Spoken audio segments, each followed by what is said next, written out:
We are recording. Greetings, everybody, and welcome to Your Personal Record. It's the show where I, Adam Reelman, talk to guests about music, about record collecting, about whatever we want to discuss. But most of the time, it is about music and records. A couple of things before we start. Now, I was advised by Mission Control, that would be my daughter, who said at the start of the show, tell everybody that if they like it, they should hit like and subscribe and comment. This way, more people can see it because of the metadata. Now, what that means to me is not much, but if you know what I'm talking about, just like and subscribe and comment, and we'll have a grand old time right over here. So that said, my guest today is, well, we met on Instagram.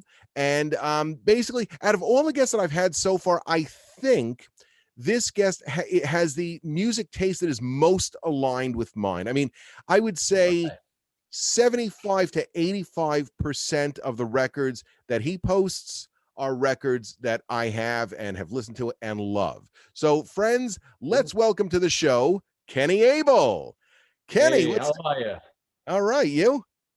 Very good, thanks. Excellent. Now we met in person once, just about 2 or 3 weeks ago. Yes. At the Merrick Record Fair. Yes. It was Diggers Club. The Diggers Club. That's right. The Diggers Club put on by Damien. Yes, Damien. As sort of a, I guess it was an add-on to like a craft fair or something. Yes. Yeah, and it was very successful. Beautiful outdoor, right? In the shade of the Long Island Railroad trestle. Yes. And at the Merrick station, and it was terrific. I mean, did you look at any of the craft dealers or? I looked at them as I was passing. I didn't. That was it. I didn't notice a single craft guy. Craft, dealer, craft person. It was straight to the records. Yes. And that was the first record fair, certainly on Long Island, probably in this general area, since COVID. Yes, without a doubt. It was amazing too, because I must have run into 20 different people that I know, just walking around, like just left and right, running into people. It was great. And I recognized you because of your voice. That's right. I was looking at nobody else has a thicker Brooklyn accent than me, and I think it's you. You say records. I pretty much say records too, but you're even harder than mine. Record. I was like, that's Adam from Instagram and from YouTube. You did. You said, like, wait a minute, I know your voice. I watch your YouTube show. I'm like, wow, someone won. Hey, thank you. As soon as I heard you, I was like, that's him. That's so crazy. And we were looking through the best table. That guy had the best stuff. He had a lot of hardcore. I spent all my money with him. His name is Eric, and I wound up meeting him because a good friend of mine, Ivan, shout out to Ivan and his wife, April, he is in a band with that guy, Eric. So like later on, the guy, Ivan, shows up. I'm like, I bought records from this guy over here. He's like, oh, that's my boy. He plays guitar in my band, or he sings or whatever. I'm like, small world. But so what'd you wind up, like overall, what'd you wind up getting at that show? Okay, well, that day I got some cool stuff. I got a copy of Misfits Evil Live autographed by Glenn Danzig, which I paid up for, but the guy cut me a break. I also got a copy of Agnostic Front, Cause for Alarm, which is such a great record. Mm-hmm. I also got Youth of Today, We're Not in This Alone. All right. And I bought a set of skateboard wheels from my good friend, Prize Fighter. He has a company called Prize Fighter Select, and he makes skateboard wheels. Was that the guy? He had a bunch. His name is Ray. He had a bunch. He had a table there also. He had T-shirts and VHS tapes. Yes. So there was a guy. I had just got to this guy's table, and there was someone buying a stack of VHS tape and VHS, DVD, and like every single one was something that I would have bought. Yes. And I'm, like at a record fair, you kind of keep an ear open to hear what this guy's paying, and it's like, dude. Like I would have bought every single one of that. Had I been there a minute earlier.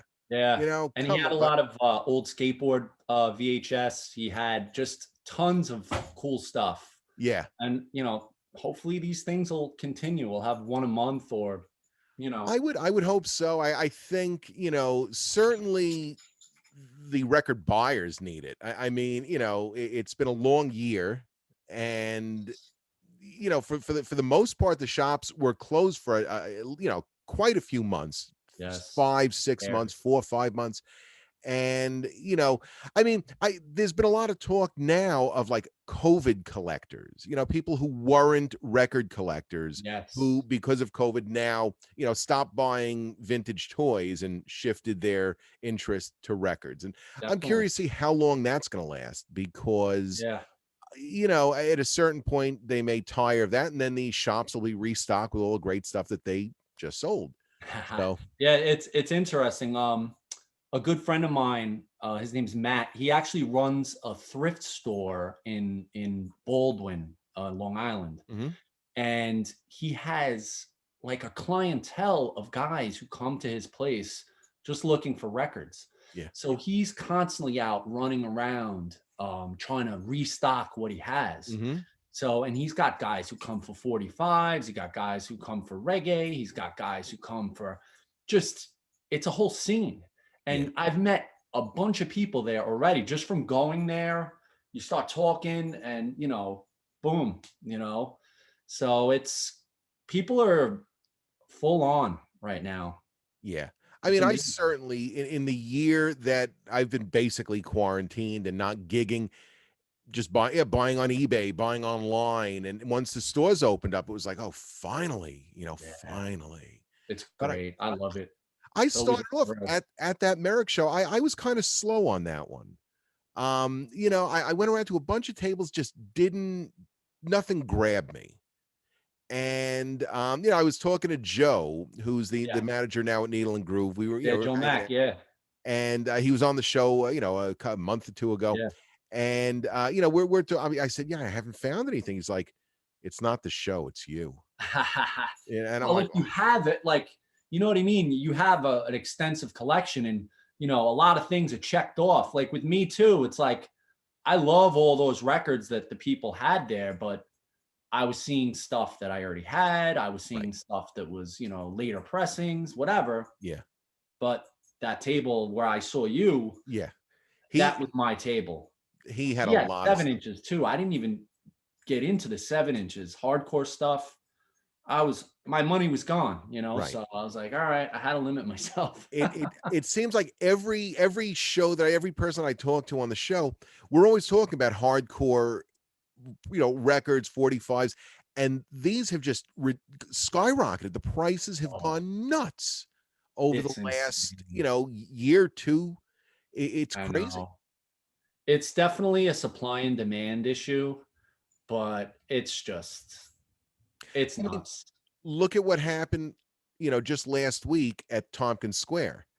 Oh, I You know the know, I show. Oh my I god. mean, the show, they set up a hardcore show. It's a first show in Yeah. over a year. They get 3,000 people, and they get all kinds of hell for it. Yeah. Hey, I mean, people talk, whatever. I mean, who's right, who's wrong? I don't know. You know, I don't know. I would have loved to have been there. I don't know if I would have gone just because, I have small kids. Yeah. Yeah. My daughter has some health issues where, I wouldn't want her to get sick. Like if I was to bring something home, Right, exactly. so, but hey, more power to them. Everybody had a blast, it seems, Everyone did. I mean, it was just something that that scene needed, and they did it. And I mean, it is what it is at this point. Yes. Listen, if you're And safe, that's the most important thing. You wear a mask, you right. stay away, And you're good. My son went to the show. and since when, right? Since when has like the people in the New York hardcore scene like followed rules? Right, The New right, York hardcore scene wouldn't be what it right. is or what it was, like the glory days or whatever, if people were just, going with the flow. Exactly. But Exactly. Hey, look, you know I what? don't want anybody to get sick, but I mean, it's just how it is. Look, whoever was there, like you said, had a great time. And you wear a mask. Listen, it's your choice, whatever it is, you know. I know my son was masked up. Yeah. He had his second shot. Maybe it was a week ago, week and a half, maybe whatever it was, within the week and a half. Yeah. And he masked up. He didn't take it off. He said it was crowded, but he stood Yeah. in the back. He stood as far away from people as he could, and Sure. he felt fine. You know, I mean, he So wasn't going to yeah, go in. he was there though. That's awesome. He was there. Yeah, That's he wasn't going to cool. go into the fray. He's not a mosher. He's 125 pounds wet. You know. Yeah. Hey, I mean, when I was a 15-year-old, I was my first show was at L'Amour's. My first real like hardcore show. I was about 15. It was the last Thrash Bash Oh, at so L'Amour's, who played? which was White Zombie opened the show. Leeway, who is one of my favorite bands of all time, they I think went on second or third. You had Typo Negative. It was their first show as Typo Negative. Right They after were called Repulsion. Repulsion before that. Yep. But Do you they have the changed their Repulsion name. tape? No, I don't. I know there is tape floating around, right? I don't have it either. It's pretty rare, I think, too. Yeah. Yeah. And then the Cro-Mags, it was one of their, reunions after the Glory Days. They did Right. have some reunions. It was 1991. I was up Biohazard also played that show. And Biohazard, I was able to stay up front for. It was a crazy, crazy pit. But Yeah. Cro-Mags come on, as soon as the first notes kick in for like We Gotta Know, it was bedlam, pandemonium. Skinheads were hanging from the lighting rigs and dropping into the crowd. It's nuts. So I took my 15-year-old butt out of there. I was like, I ain't. Yeah, enough for me, right? I mean, What an experience. I had seen SOD when they did the reunion show, and it was they this is the one that they recorded for Live at Budokan. And it was, okay. if I'm not mistaken, it was at the Ritz. Now, I was at that recording. Billy Milano gets up on this ridiculously high stack of speakers with his Sergeant D mask and a cigar and his mic and jumps right down. And it's like, well, I mean, must have been like 25 feet. Unreal. And they caught him and he was fine.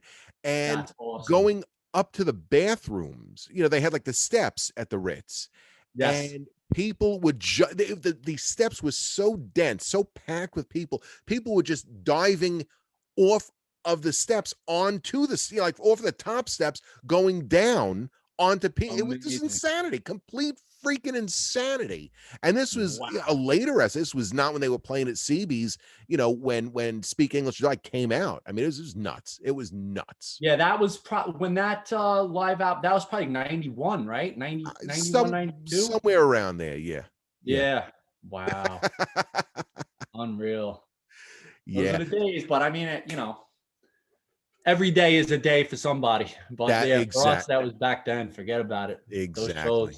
I mean, now, so how long you been buying records for? Since 1987. Now, you grew up in Brooklyn? Yes, Bay Ridge, Brooklyn. All right. And where did you grow up? I grew up in Coney Island. In Coney Island. All right. Amazing. So, that's awesome. I grew up there, and I had the best backyard in the world because for me it was a boardwalk, the beach, and a ride. So it was a little rough back then, but but it worked. I mean, it was fun. I never got messed with. I used to go there as a kid, of course. One of my greatest memories of Coney Island. My mom used to take me there, and also like my grandfather. We would take the train. We take the D train. I think it was the D train back then. Take the D train to Coney Island, whatever. The bumper cars, El Dorado. Bump your ass off. The greatest. I would put that sound system up there with any club, any place I've ever been to. And I remember as a little kid going on those bumper cars, The song was "Take Your Time, Do It Right" by Shannon, I believe. Mm-hmm. It was a club song. I'm sure you remember it. Yeah. Baby, we could do it. Do it right. Yeah. Kicking. The sound was just pulsating, and I was a little kid. Now I see this Clash footage when Clash visited New York, and they went on those bumper cars, Yeah. and there's footage of them on those bumper cars. Yeah. Now, so the funny thing, Amazing. that sound system, if I'm not mistaken, was put together we by got the frozen. guy who set up the Studio 54 sound system. So it was a high-end system. It remains to this day a ridiculously high-end system. And I mean, nothing comes close. No way. Yeah. Wow. Yeah. It's a serious sound amazing. system. And Air Supply did a video out of Coney Island too. All right. Well, you're breaking up a little. Is it? Oh, yeah. Unbelievable. All right. You like froze, but now you're live. Now you're back. All right. So you would talk. All right. I don't know what happened. I think we just got zapped out. Yeah. You know what? There's a bad storm. Yeah. There's a bad storm going on right now in my neighborhood. It's insane. Let me try to move to closer to the router. Yeah, it's like crazy. So I don't know if that was. I don't know if this will help. If that was your. I mean, like the whole thing zapped out for a couple of seconds. I guess in the replay we'll take a look at it and see what happens. But all right, so now so we're back supposedly. Right. I figure it can't hurt if I move closer. All right. I mean, it's we don't have this cooler background right now, but Well, plants are cool. Plants are nice. So yeah, it's all my wife's many plants that she has. All right, so we were saying that. So where were we? Okay, that was So the Clash video, and then I mentioned that Air Supply did a video on Coney Island too. Yes. And we don't have to mention, of course, the Warriors, but you know. Yeah, I should put I have a Warriors vest. I should put it on, but you know. Oh, we got a visitor now too. And yeah, it's Quincy. Hey, Quincy. Yeah, but that a lot of good memories in Coney Island. I mean, I still go there. I take my kids. I live out in Long Island now, but you know, we still bring the kids there, try once a year, whatever. Yeah, it's great. Always a blast. So now, the record shops in Brooklyn when you were a kid, did you ever go to Zigzag? Oh yeah, okay. Zigzag was amazing. Zigzag. I didn't start going there till I was probably like 2 or 3 years into collecting because I was still pretty young. But I started taking the train up there or the bus when I was like in the 8th grade or freshman year. It was more like 8th grade. We would go up to Zigzag and oh my God, the import section, like Zigzag. Everything, the walls were just Zigzag was crazy. And he used to keep the 45s in back of the counter. Yeah. And I was going there in the early 90s when, you know, no one wanted Ramon stuff. And I literally bought him out. It's like, I will take everything that you got. You know, all those Ramones 45s are unreal. I wish I had them. I do. No, that's cool. Yeah. That's awesome. Yeah, I remember there's footage of Iron Maiden doing an in-store appearance at Zigzag. Oh, that's from like 1982. And that was a small shop. The one in Brooklyn, there was another one in Staten Island, which is a little bit bigger. But the one in Brooklyn, it was the Brooklyn one. Wow. So all the guys in the band are standing on the side. Like if you walk in, it would be on the left side. Mm-hmm. They're all on that side of the record, like right. Aisle. There's like one aisle in the middle. On the other side. Wow. Yeah. That's cool. Really, really cool. And it was a pre-Bruce Dickinson Iron Maiden. So they had Paul Di'Anno. Yeah. You know. 82. Yeah. Very cool. I was way too young. I in theory was like 11, so I could have gone. Yeah, I was like 7. I was like 7. Yeah. Could have taken the 68 bus all the way down. 68 to the 36, I think. And so I don't know if it's 36 that went down. Yeah, I don't know. I don't remember which one went down. It might have been the 36. Yeah, I don't remember either. I don't know what I'm runs not there sure. now, but It's been a long time. so what was the first record you ever got? You remember? Okay. First record I ever got was Led Zeppelin 3. That was from my neighbor 2 doors down from me. He was a biker dude, and he was having like a little like garage sale, and he had records, and I was like, "Oh, which one do you think is the best one?" And he's like, "Oh, Led Zeppelin 3, Poppy, take this." I was like, "All right." I got it for like $2. Right. And yeah, I was into it. And then another, I think that same summer, I bought, which I still have, I bought Dirty Deeds Done Dirt Cheap. And the copy is so beat, but it's my childhood copy. I think I got it when I was 11 or 12. That's So great. and then it just went from there. It was Yeah. just full on. Yeah. And so, I mean, most of your collection is punk, metal, and hardcore. I mean, at least that's what you got up on Instagram. Yeah, And I would say that's what I'm most passionate about. But I do have quite a bit of other stuff, hip hop. I mean, I grew up a major, hip hop head. I used to DJ. Um, I was always into really everything, but like I would say at this point in my life, I'm most passionate about punk, hardcore, metal. I mean, really anything, any sample, like famous samples like that they use in hip hop. I love all that stuff. If I could find it, I you'll grab it. try to dig out the original, I'm the currently albums. Yeah. My son Yes, was telling me that there's I'm actually, I think, currently searching. is it an app or a website that will give you the samples of, you punch in a Public Enemy song, Yes, it'll tell you the samples and it's called whosampled.com. that. Yeah. And that's what's getting me to my next story. There's a great sample that Cypress Hill used on their Black Sunday album, and it's a song called Deep Gully. And I don't know if you're familiar with it. Nope. It's by a band called the Outlaw Blues Band. All right. It's amazing. When you get a chance, whatever, look for it. Deep Gully, and it was sampled by Cypress Hill and De La Soul. And it's a banger. Yeah. It's really good. Yeah. All right. I'll I check can't that out. find the record though. It's rare.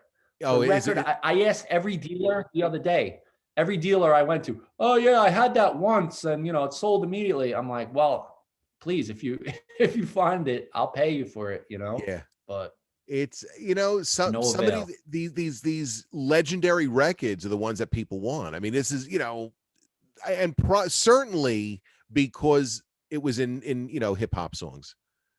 People, oh yeah, I Yes, want without to a doubt. go back to the roots of that, and it Oh makes man. sense. And those early Funkadelic records now are going for crazy prices. Yeah, Like the early ones, oh my god, they're so hard to get a hold of. Like that album Maggot Brain, uh, it's Free Your it's like Mind. 150 bucks. Oh, wow. Yeah, Free Your Mind and Your Ass Yeah. Will Follow. Like that one's not as expensive as Maggot Brain, but they're going way up. It's So awesome. I got a funny Amazing. story here. We were Yeah. Coney Island Sideshow was booked for a gig. We're talking about Funkadelic here. Coney Island Sideshow was booked for a gig, and they, brought up it was at a venue. Somewhere in Chelsea in the city, and we were taken downstairs to get ready. All right, you're going to go on in about a half an hour, so start making your way upstairs. And they bring us to the backstage area, and the backstage it's behind like a beaded curtain. All right. So you can see Okay. the stage, but we're looking at the stage from the back, from in back of the drummer. And they've got a band here. The horn section was on another wall because the club was Okay. so small. So you have a full Right. band over here, bass, guitar, drums, keyboard, and the horn section is on an opposite wall. And I'm Wow. listening to this, and it's like these guys are this is probably the greatest, tightest funk band I've ever heard. And I'm like, this is Oh man. unbelievable. And about 20 minutes goes by, and then you hear, "Give it up for George Clinton and Funk It." Now it was No like, way. it was some iteration of Funk It Up, but it was George Clinton. Yeah. So now George It was Clinton, probably like P-Funk All-Stars or something. it was whoever it Wow. was. And George Clinton, yeah, obviously gets off stage, walks right past me with his red hat, red suit, and I'm just standing up with my jaw on the floor. And I'm like, That's crazy. I'm like, that was amazing. And he looks at me, That and goes, is amazing. and he looks at me, and goes, "Thank you, brother." And he walks, he just continues walking. Wow. Now, had That's I known that it funny. was George Clinton up there, I would have gone up an hour earlier. I mean, so I saw about 20 minutes of the show. But That's cool. oh, I it was good. I only saw him once, and that was Lollapalooza 1994. Oh, wow. And that was the P-Funk All-Stars. And it was him and a bunch of, I would say, I don't know if Bootsy Collins was even with him then. There's a lot of disputes because apparently George Clinton didn't really like to pay his musicians. Mm. He supposedly paid them all in blow and stuff. And he would keep them like, how they say like a pusher gets you high, but doesn't give you enough to really Right. and he would pay them with that to keep them kind of in Right. line. Right. And there's a documentary about it. It's pretty crazy. Oh, that doc, it's on So Amazon yeah. now. I started, I didn't, Yes. Yeah, I I started watched it. weeks ago and never got around to it. Yeah, it's kind of, I would say it seems kind of like thrown together. Like it's not the most well-produced documentary, but it does have a lot of great information. It may be skewed also, but Anything's going to have an it's angle. it's nuts. Yeah. Yeah, Yeah. it's nuts. Really Yeah, cool. I see. Yeah. That's like the type of stuff that I know I'm not going to get originals of because it's just way out there. I like Funkadelic. I like Parliament. I've got a stack of their CDs. I'm not gonna, I'm not gonna go hunt down the original vinyl. Yeah, I can't. I can't. it's tough going. It really is. Yeah. And believe it or not, I had a few of those originals years ago, and my house got flooded during Hurricane Sandy, and I lost a couple thousand records, Oh no. and it was tough. Yeah, I didn't lose anything major. However, I had everything cataloged at the time. Like the more of like kind of hip hop and funk and like R&B stuff was lower, and a lot of that got washed away. But all my metal stuff and hardcore stuff and punk stuff did survive, thankfully. Wow. But Good. there was some gems that I lost, but nothing too crazy. Now, how do you catalog your stuff? You do alphabetically, you do genre? Yeah, lately it's alphabetically. It's all basically, and I did it wrong, and I kept it that way. Like I started from the top right. ZYX, So WVU, TSR, QPON, MLK, JIH, right. I started from the top right. I don't know why. I should have started from the left. Right. Correct. But, or I should say correct. Yeah.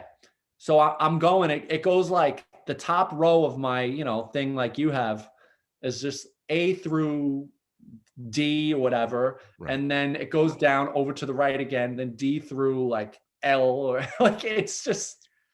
Well, and what a pain in the ass to like have to take everything. I was considering, getting that weather stripping so that they all lay nicely. Oh yeah. And I've yet to do that.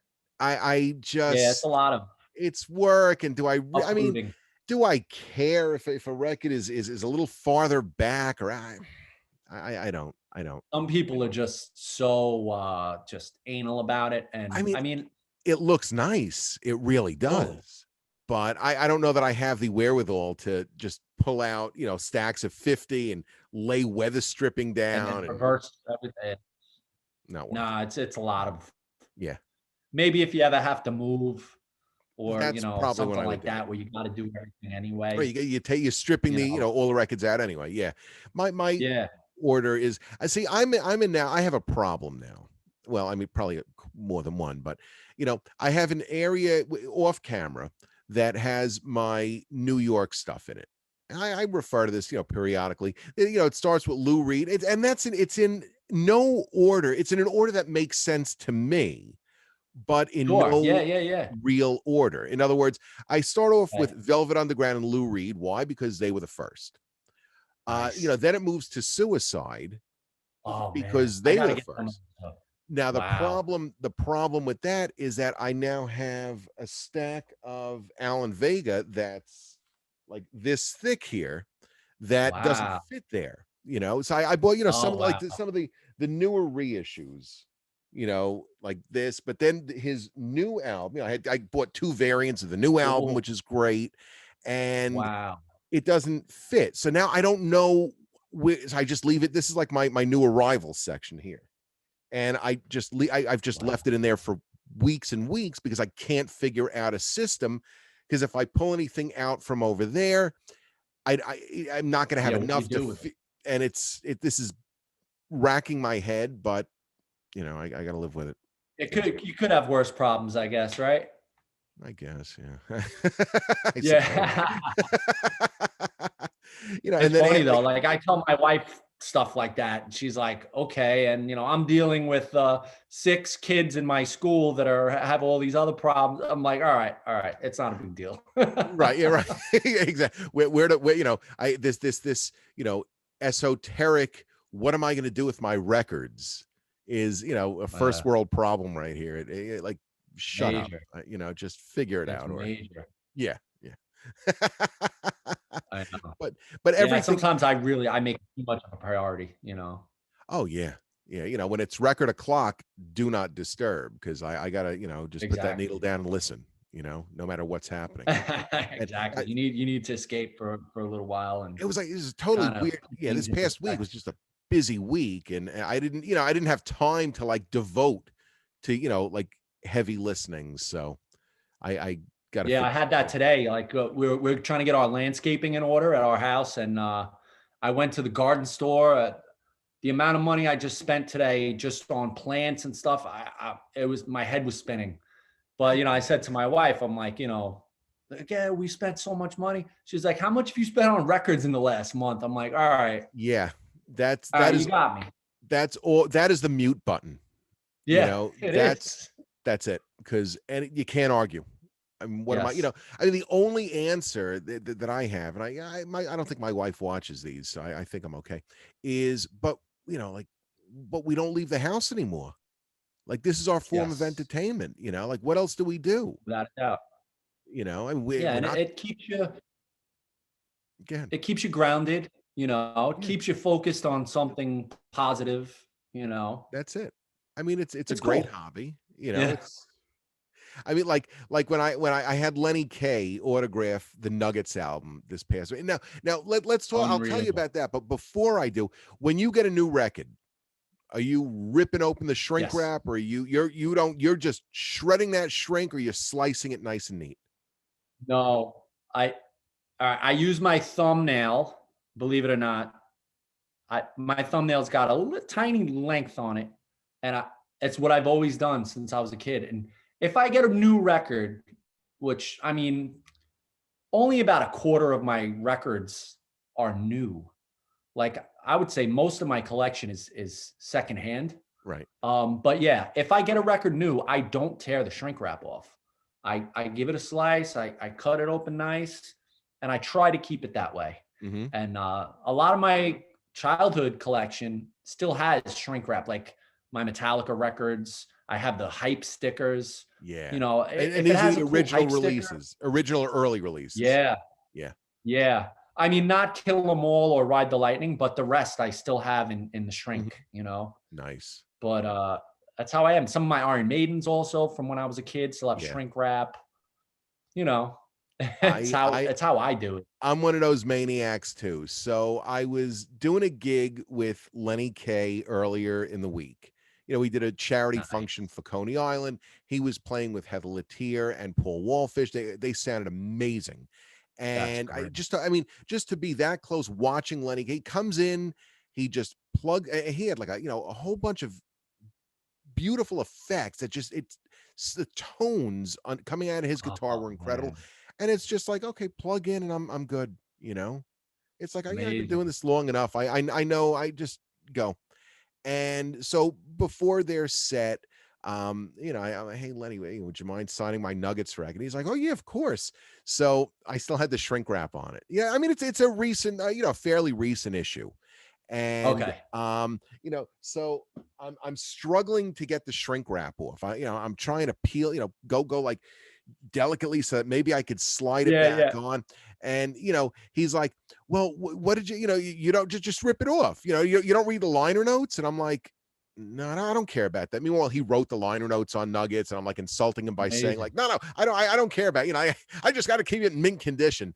And he's like, "No, these notes are good." And I'm like, "Well, yeah, I mean, I know that, yeah, but I got to, So he's completely mocking me for making a spectacle of peeling off that shrink. I take it, I fold it up, Oh, I put it boy. on the inside. He signs it. Now it's there, and I'm trying to fit it back on, and I can't now. It rips, and I'm beside myself. So I do have the hype stickers and the shrink on the inside of the gatefold, but Cool. just remember it's a nugget if you dug it, and that's Yeah, that is so cool. That is amazing.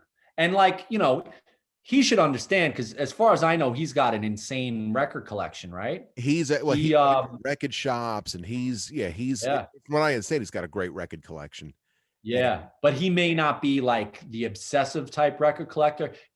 I mean, I know he's been in the game since the early '60s, right, collecting records, I mean, I imagine that. think, and I'm sure he's just got an unending supply of Yeah. gems, And and he, of course, that record, that Uh, he put out. but what a humble guy. When I had asked him, he said he's like, this record is almost 50 years old, and I can't believe that it's still being reissued. I can't believe that people are still into it. That's so cool. It- And I don't even have a copy of that. I have to. I have to make it a point to actually acquire one because it's it's a phenomenal it's silly that I compilation. don't have it. It really is a No. great comp. I mean, as far as compilations, I mean, some people really just don't do compilations. But this is up there with any of the best. Another, like, the punk compilation Burning Ambitions, Okay.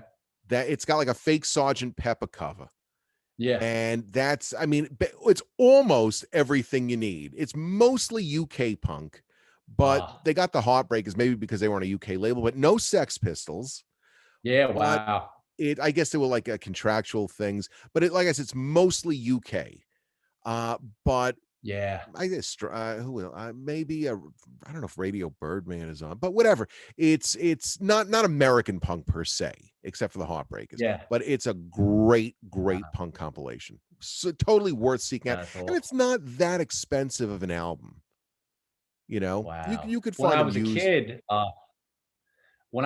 a friend of mine, I must have been 12 or 13, he got a copy of Punk and Disorderly, and that is a great punk comp too. Punk and That's Disorderly. got What's the Punk and cover of that one? Disorderly. What's the It's like cover? a bunch of punks like standing on a corner, like 3 or 4 punks, and I they're probably outside a show, and there's Dead Kennedys on there. I think Circle Jerks. I think I haven't heard it in a long time because I didn't have a copy of it, but it exposed me to a lot of stuff as a kid. Yeah, It was a good like kind of like Gateway, entrance. right? The gateway Because record to punk. yeah, a gateway record without a Yeah. doubt.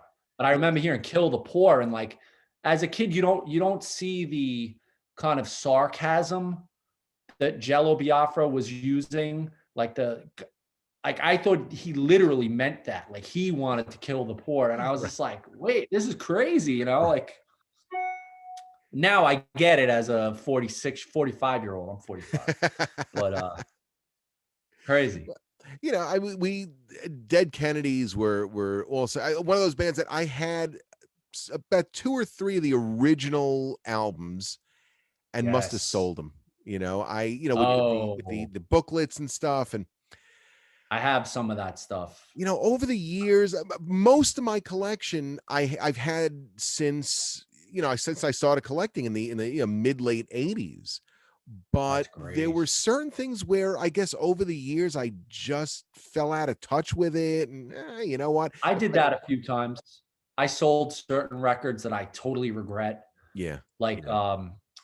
Mr. Bungle. Are you familiar with Mr. Bungle? Yeah, that's the guy from Faith Like No the More. singer from Faith No More. Yeah, He had his band, whatever, as a kid, and they got signed after Faith No More got popular. Mr. right. Bungle got signed. I had an insane picture disc of like the inside cover of their album. And my friends and I used to get a little twisted and we would put it on and just look at it on as it was revolving on the turntable. And these monsters on the picture would literally come up out of the record. You had to be there. Right. But I sold that record right before my daughter was born. We were trying to just like build up some money. Yeah. And I got like $150 for it, but I regret it. I shouldn't have done that. So what's that going Yeah. for now? It's probably in the same range. I haven't really looked at it, but it's probably in the 1 to 200 All right. area. Yeah. Yeah, because it was like limited, a couple thousand. It was like a UK. It sounded terrible too, Of because course. picture disc. Well, exactly. I mean, I have I think the Porno for Pyros picture disc. Oh wow. It was that first record. It was like that weird Yeah. claymation or cartoon or something. Like with Jane's Addiction, I was into them, stopped listening to them, but have a solid Jane's Addiction collection, That's bootlegs and amazing. early pressings of Nothing Shocking and Yeah. Ritual, and like 3 copies of the first three, the live record, the first one, Oh, the and triple on the triple X. Triple X. Yeah, Yeah, that's yeah. oh, I wish I And had one of those. Yeah, I don't it, have that. it's I put on Nothing Shocking for the first time about 3 weeks ago, and Lee from Dizzy Edge Records, he was on the show, early on, and Yeah. he's been at me, Lee, if you're watching, he's been at me to listen to. He's like, if you don't want it, I will buy your Jane's Addiction. But I can't sell anything now. But I put on It's Nothing so good. Shocking for the Yeah. first time in probably 20 years, Oh and my God. just sat down, and it really did blow my mind. It was I as know. good as I remembered it. And then Yes, I, when I, I the opening song oh when yeah, Perry's vocals come in, it's just like, yeah. it's so like it But gives you chills. then I put on Ritual. Right, I said this is great. I need to put on and Ritual was it. Yeah. I was disappointed.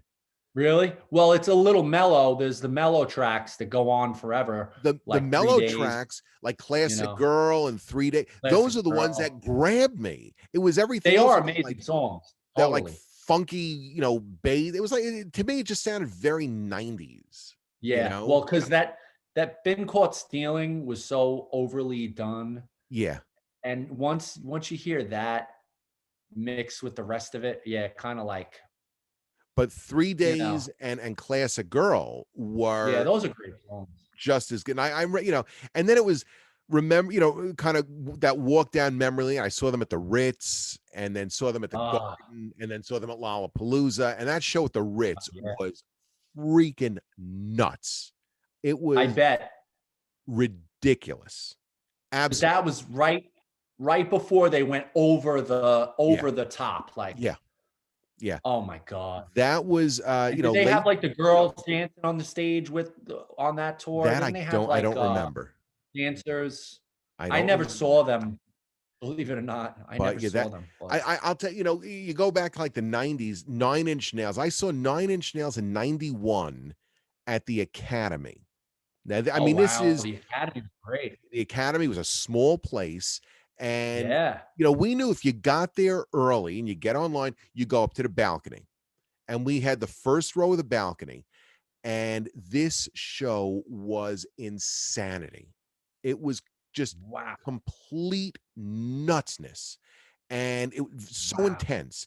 And I think, if I'm not mistaken, Rage Against the Machine might have opened for them.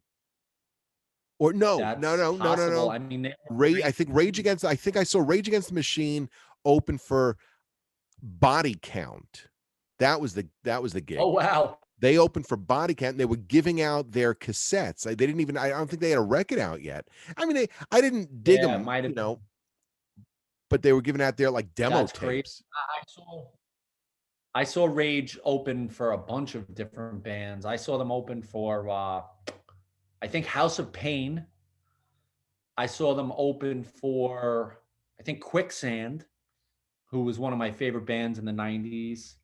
And one other show like at the Roseland, like in the early 90s. And yeah, I mean, they put on a great show, but I kind of the first album I really enjoy, and then after that it kind of gets kind of seems recycled, you know. It was just never really, struck a chord with me, like a lot Yeah. of stuff does. I think you had to be like that, like 16, 17 at the time, which Yeah. I was. And it kind of resonated with me, even though I'm not into any kind of politics, but it was more about that like aggression and the connection to hardcore because Zach De La Rocha sang for Inside Out, the All hardcore right. band. Okay. So we kind of knew who they were, so it resonated with us to a Yeah. point, Right. you know. Again, it's what hits you, what strikes that chord with you. It Yes. don't know. I mean, I was playing Suzanne Vega earlier. Love Suzanne Yeah, why Vega. not? Love Yeah, why it's not? just mellow and beautiful melodies, but yet right after that I'll put on a, Merciful Fate record. So, Right. and who knows? Same way. It's just My whatever grabs you. shuffle, I listen to music in my car on shuffle. So I'll have my Spotify, I'll just boom, hit shuffle and whatever comes on, comes on. The range of music, it just goes from one end to the other and it's Yeah, all enjoyable while I'm driving. I'm like, okay, that's it. That's I it. love it. Exactly. So, all right. So, tell me a little bit more about your collection here. So, are you a completist? You want everything from a particular band, or it's like, whatever I can get my hands on, or how does that work? Yeah, I mean, I'm not a completist because like bands like say the Misfits, like I love the Misfits. If I could afford all of their stuff leading up to their original breakup, which I have a lot of it, but there's some major holes as Those far as the original, 7 inches. those original 45s are now selling on eBay for over 3 grand. Yes, I have a couple of them. I have the Horror Business 45, which was an absolute. It was the most I had ever spent on a record, and it has quadrupled in value since I Wow. bought it. Wow. So it was a good investment. I, Yeah. I would never sell it, but it was, you know, um, but the other ones like Cough Cool, their first 7 Hmm. inch, they only made 500 of them. Right. So if a band has millions of fans and their first record, there's only 500 of it. One of them sold on eBay a couple months ago for $12,000. I mean, who's buying a 45 for 12 grand? If you're out there and you're watching the show, please let us know. Just drop us a line. Who is spending that money on a 45? Major people. Like Henry Rollins is one of the like biggest collectors of the Misfits, and he supposedly owns a couple of the acetates of, Okay. and those are extremely delicate. First of all, and you can only listen to them a few times before they Yeah. degrade. Yeah. But he's just like that guy, like he has to have it, Right. and he's got crazy stuff. But Well, there are even nuttier collectors, yeah, people who are in the shadows. it's It's wild. it really is. It really, really is. And so, all right, so you got a whole bunch of misfits. What band would you say you have the most of? Largest Oh, collection? Metallica. Yeah, Metallica is I mean, I don't really wave their flag for stuff that they put out since 1988. All right. But I have like almost everything pre 1988, Right. except for like, some of the really, really hard to get things. But I have a good collection of the early Metallica, and that's what got me into collecting. We used to go to the city on weekends. We would get probably like 5 or 6 of us, take the train, the R train into Manhattan, and we'd get off at 8th Street and we'd walk down 8th Street. We'd go to all the stores, Revolver. Yep. sorry, Venus, It's Only Rock. Do you remember It's Only Rock and Roll? That was the coolest store. Yep. And it always smelled like weed. And I didn't even know what weed was at that point. You know what I mean? Yeah. But Oh, 8th Street between 6th Avenue going east. Yep. yep. You had It's Only Rock and Roll, Psychedelic Solution Gallery. Venus was up there then before they moved to St. Mark's. Revolver was there. Revolver. I still have some records with Revolver stickers That's on them. great. And Yeah. Venus, I have a couple. Yep. My copy of Kiss Alive 2 has a Venus record sticker on it. See, that Kiss Alive 2 is the first record my parents ever got me. I begged Really? them to get me a Kiss record. And they got me Alive 2. It was a cutout with the tattoos and the book. Amazing. And my parents wouldn't allow me to put the tattoos on. So we put it on construction paper. And I had like a little scrapbook that I still have downstairs. And it has, a couple of pages of the Kiss, like one page with the Kiss tattoos. But I have no idea where I have like one sheet out of the book, but I have no idea where the records are, where the sleeve is, where the rest of the book is. Don't know. Wow. That's funny. Yeah. Yeah, it's funny too about Kiss Alive 2. I have another memory, and this goes back before I knew what music was. My best friend as a kid, he's still like one of my best friends. His name is Pat, and his cousin had given him a copy of Alive 2 as like a little kid. He had a little record player, Spider-Man record player. I remember that. And we were looking at the gatefold, and we were looking at the cover with Gene Simmons with the blood. Yep. And we got bad vibes from it, and we smashed the record. Oh, in his gosh. Yeah, and we didn't know. We didn't even know what the music was about. We thought it was like scary, Yeah. I mean, when you put it on, that album was not I mean, at least to my young ears, was not very heavy. I would have thought that it was going to be so much heavier than it really was. Yeah, and it's kind of like wimpy, I mean, it's a great, you look back at it, it's a great album. Nostalgic, for sure. But as a kid, you don't, when you're seeing that Gene with the blood all over, and Paul looking like a badass with the leather belt and and it's the spiked leather belt. And then you hear, Beth and even Ladies' Room. It's like, what are they singing about? A girl's bathroom? I just couldn't get it, Love all that stuff. Yeah. I mean, you would think the imagery would match like, a band like Deicide or something like that. Right. But I mean, listen, after all is said and done, I mean, I still love Kiss. So, without a doubt. I love it's great. It's just some of those, oh my God. The, what song is that? Let's Put the X in Sex. Oh, that's terrible. No. That's pure gold. I mean, that was that Hot in the Shade era, which unfortunately I saw them. That was my first concert, was in 1990 or 89. And it was during that time when they were doing that song, Let's Put the X in Sex, and You Make Me Rock Hard. Oh, it's so good. I mean, come on, who thinks up lyrics like that? Life is a radio, turn it up to 10. Yeah. I was just gonna quote another one. She's a dancer, a romancer. I'm a Capricorn and she's a Cancer.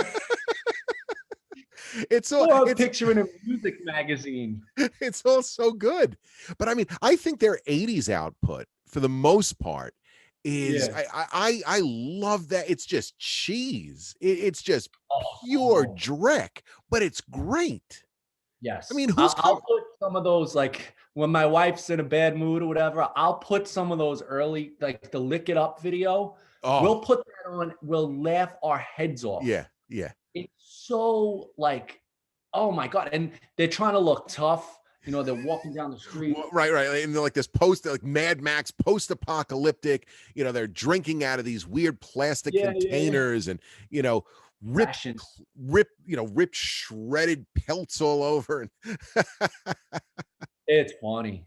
I it's love it. funny, It but is I funny. mean, again, that like I love 80s Kiss. I mean, but Yes. their Revenge album was a solid, that was 90s already, Yes. but Yeah. that was like that was a heavy record. Yep. They put a little oomph back in their music. Yeah, Like that I Love It Loud type. I mean, that song is amazing. yeah, I love yeah. it. I mean, that's of course Creatures of the Night era, but that is heavy. You know Listen, what I I mean? like Creature. I like that album. Yeah. It, Totally. nothing wrong with it. I think Totally. I mean, in my opinion, I don't like they're worse than the Elder.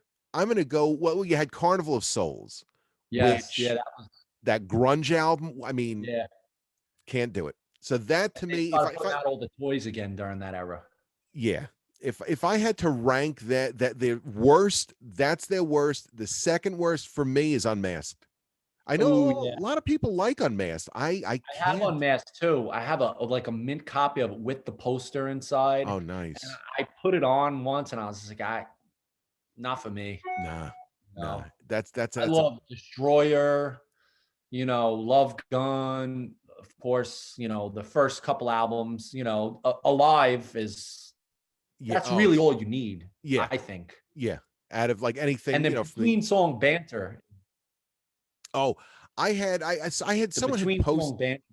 someone had posted it was like 2 hours of Paul Stanley banter. Ugh, All they did was edit bootlegs and live recordings, it's just his rants. it's gold.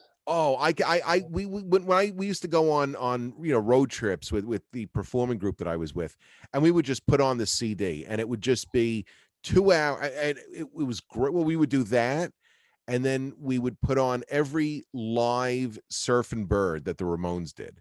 Really? Yeah, That's cool. and yeah, I mean, eventually it sort of melts Crazy your. to be flying down the highway with that on, right? Oh no, Like so just I that's another one. A compilation of every live surfer because everyone was slightly different. You that's got a little cool. more echo, a little less. I mean, this is, Yeah, but that's Ramon cool. Surf That's and a good Bird. idea, though. That's just like a razor. The guitars like Oh yeah. All right. So wait, let's get back to Metallica for a second. yes. Lulu, Metallica, and Lou Reed. Never even heard it. All right. Never even heard it. I couldn't even tell.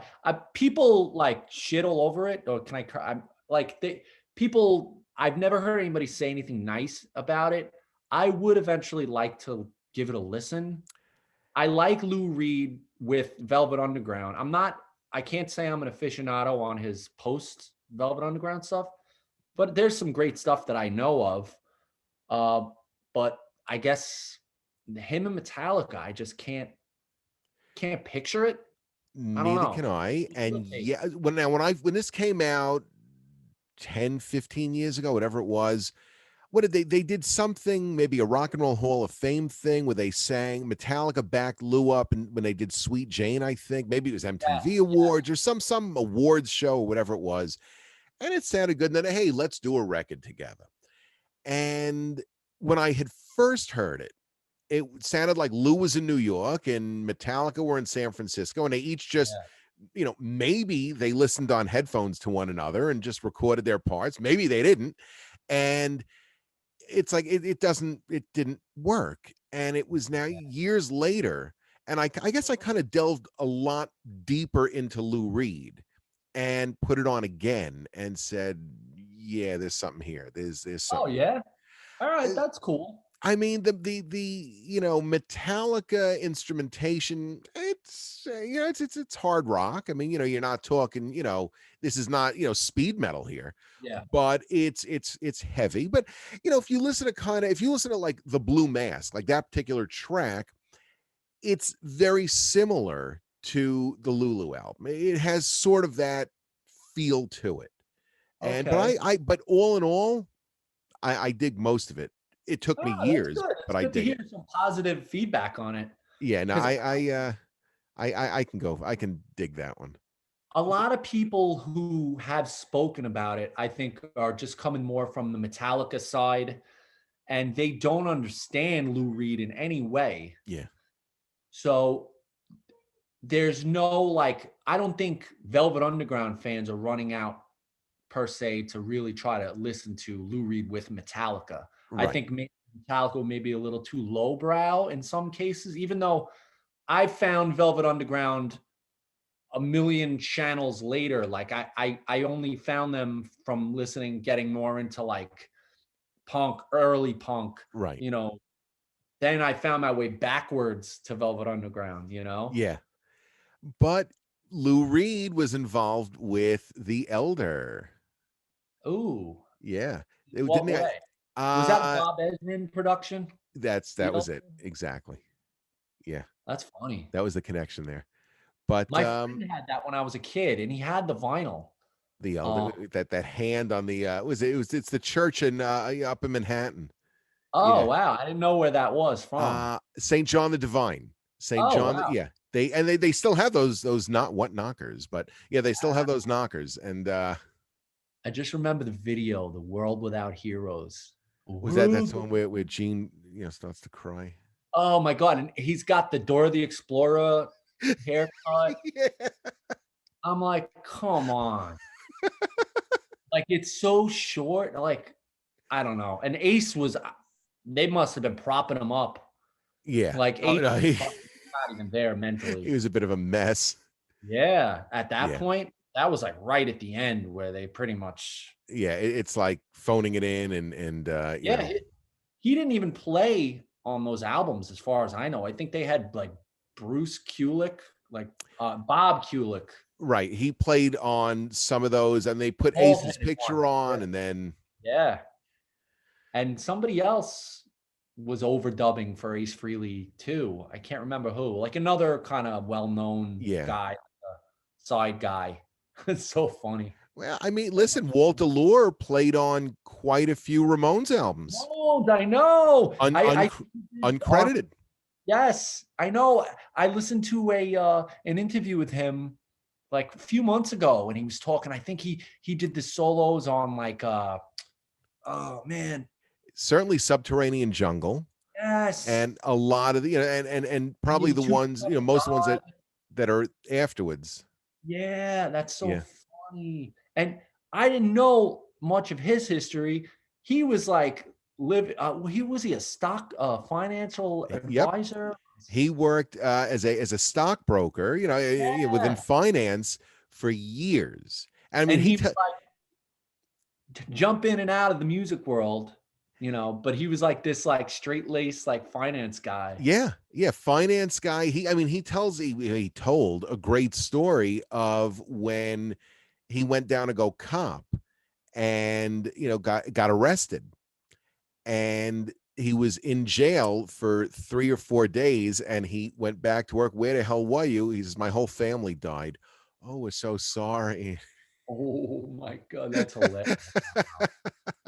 Nuts. Yeah, and like his coworkers supposedly didn't really know about his rock life. Yeah, until later on. Well, It's amazing. you got to remember, before, pre-internet, you could, you'd be anonymous, you lead your double life, and Yes. it's only after he also told a story of someone who came in. It might have been his book, or had a record, and said, wait, this is you? And he's like, yeah, what do you want from me? That's what I do. Amazing. He was great. When I met you, you were wearing your Chinese rock shirt. Yes. Oh, I should have. I actually, hopefully the Wi-Fi won't go out. But the company that made that shirt is called Atom Age Industries, like ATOM. ATOM. And they sent the shirt in this Chinese food container. Oh, that's great. It was super limited. They only made 100 of them. And That's like nice. I ordered it, so it came in this. It's just a Chinese food container. They stamped it on, and it's handwritten like the number. It's like 10 of 100. But See, you and know, you it's a wear cool little thing to have. I wouldn't wear that. Like I couldn't that would Oh, have to sit in that Chinese food box and just take up a space on a yeah, shelf. no, I know. I was like, I gotta wear the shirt. It's Just so knowing cool. that I have it, you know. I wish I had that record.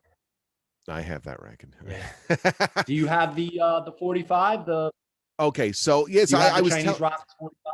I had a copy, and a couple of months ago, I was looking to photograph it for Instagram, and I take the record out, and it broke. No. The record was I mean, it was still whole, but there was like a crack, multiple cracks within the record. Now I'm freaking the hell out because I mean, you know, I hadn't touched it. Who knows what happened to it? It could have happened in shipping. I could have got it like that. I don't even know. But the sleeve is in pristine condition. So Oh now man. I'm freaking out. Now I'm going a little nuts. And I actually found one on eBay a couple of weeks later.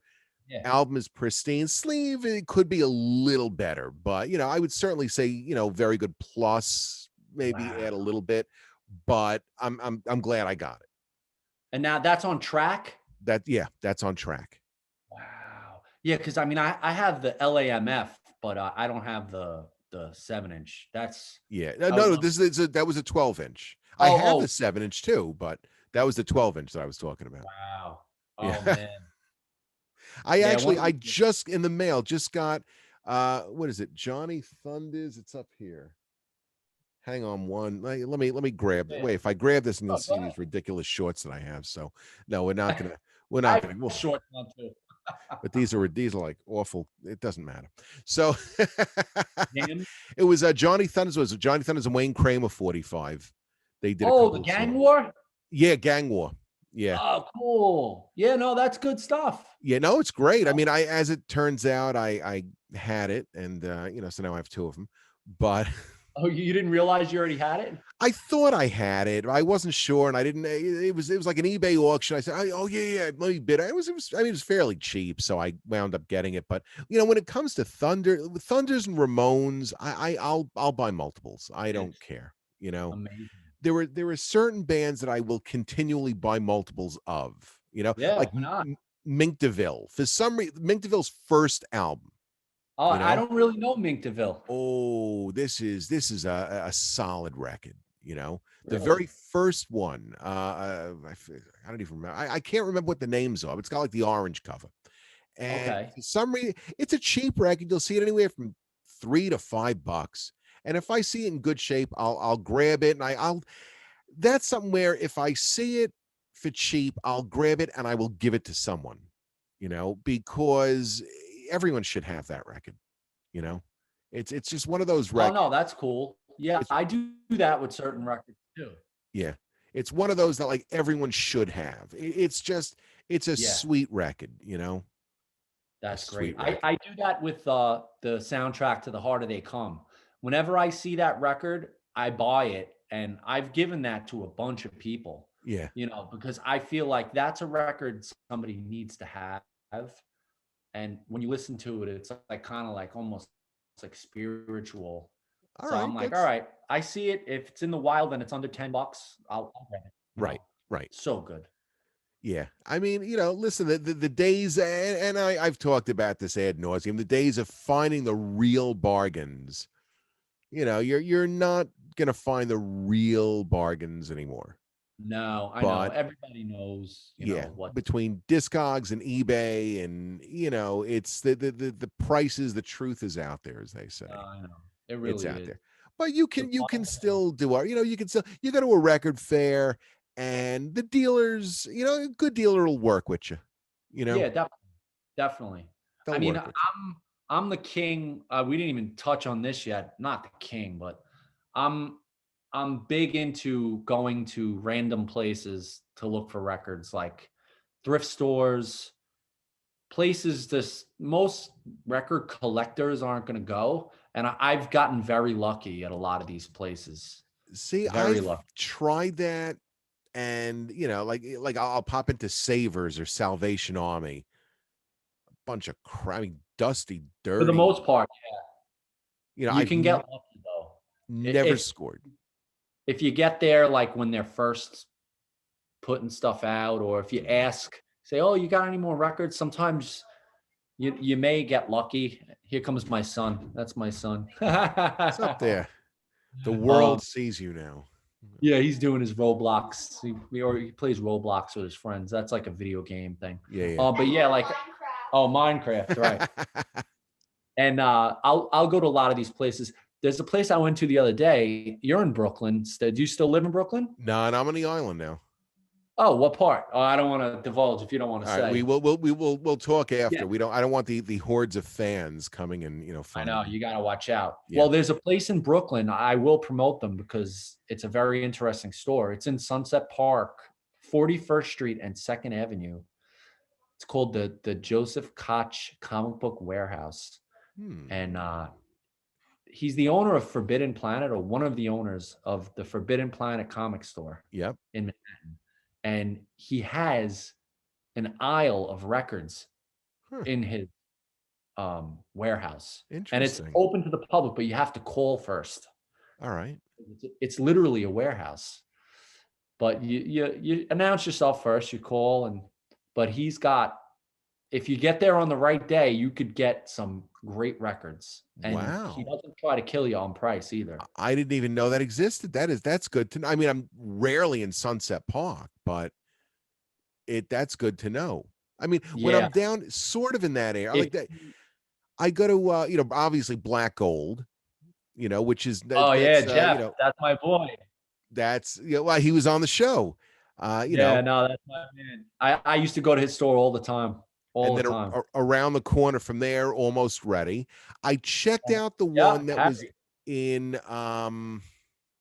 Red Hook, Red Hook? but they were closed the day that I was there. Now there's another one, Yeah, Industry 360. All right. I don't even remember the name. Yeah, they don't really have a sign. The owner of that place is one of the coolest dudes. His name's Benny. All right. You'll make instant friends with him. Like, he's the nicest guy, and he's like one of these like pay it forward type people. Oh, that's Like, cool. he's not like a capitalist in any way. Like, doesn't even seem like he's trying to make money. And not that you can't take advantage of him, put it that way, but he's very cool about the way he does things.